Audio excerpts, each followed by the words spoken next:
Yun, tapos na yung ginagawa kong lamisa. So ito 1 by 1 by 1.5 na tubular yan eh. Kaya matibay ito. At ito naman laminated na plain sheet, tapos marine plywood po yung ilalim yan. At ito namang tubular na to 1 in 1 half by 1 in 1 half by 1.5.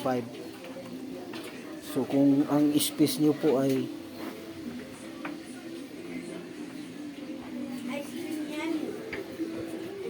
medyo masikip,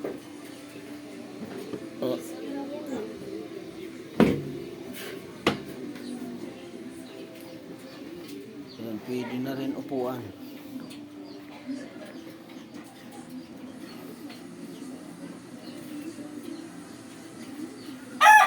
Ibukas mo ulit. Na? Ibukas mo. Mabigat eh. Buhatin mo yun.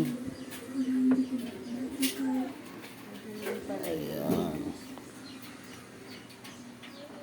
Ayan, quality yan.